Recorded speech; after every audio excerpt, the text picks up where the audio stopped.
Top borer, top borer, top borer. ये कीड़ा गन्ने का सर काटता है और किसान की उम्मीदें। पहला किसान जो 15 दिन पहले स्प्रे कर चुका है, क्या इसकी फसल सुरक्षित है?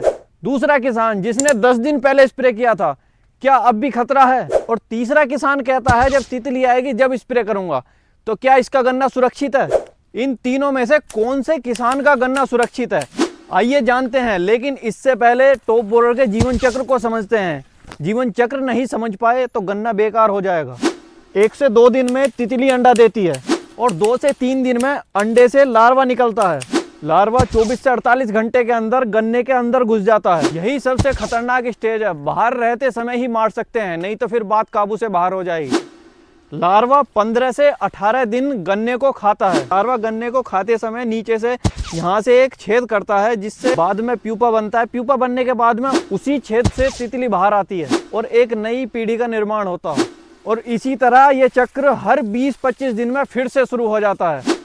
अब चौथा हमला चल रहा है, यानी कि अब चौथे हमले की तितली अंडे दे रही है। बात करते हैं तीनों किसानों की। पहला किसान जिसने 15 दिन पहले स्प्रे किया था, स्प्रे का असर 12 से 15 दिन तक रहता है। स्प्रे दोबारा दोहराना है, क्योंकि स्प्रे में लापरवाही भी हो सकती है, पानी की कमी भी हो सकती है और स्प्रे का असर फिलहाल खत्म हो चुका है। नई पीढ़ी की तितली फिलहाल अंडे दे रही है। तो जिन किसानों ने 15 दिन पहले स्प्रे किया था, उन्हें दोबारा स्प्रे करना है।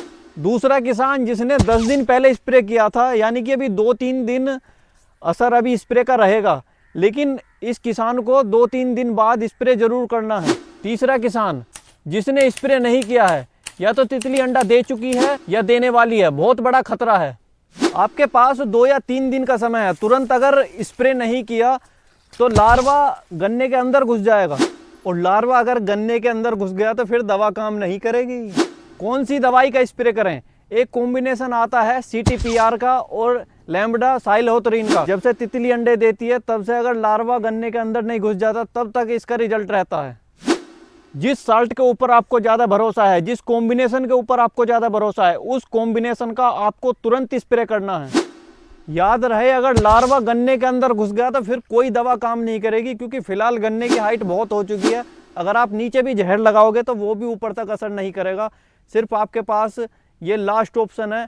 और ये जो बाद की पीढ़ियाँ होती हैं गन्ने में बहुत ज़्यादा नुकसान करती हैं, क्योंकि अगर इस पत्ते के ऊपर तितली ने अंडे दिए हैं और उसके अंदर से लार्वा निकलेंगे, तो लार्वा निकलने के बाद में गन्ना बंध चुका है, एक एक गन्ने में यहाँ पे घुस जाएंगे बंधाई के बाद में। इसी वजह से गन्ने के अंदर नुकसान ज़्यादा रहता है, जबकि अगर खुला हुआ गन्ना होगा तो उसके अंदर टॉप बोरर का कम नुकसान रहता है। जो टॉप बोरर का चौथा अटैक चल रहा है, किसी किसान ने चाहे 15 दिन पहले स्प्रे किया हो, चाहे 10 दिन पहले स्प्रे किया हो, तुरंत अपने गन्ने के अंदर एक स्प्रे अवश्य जरूर करें।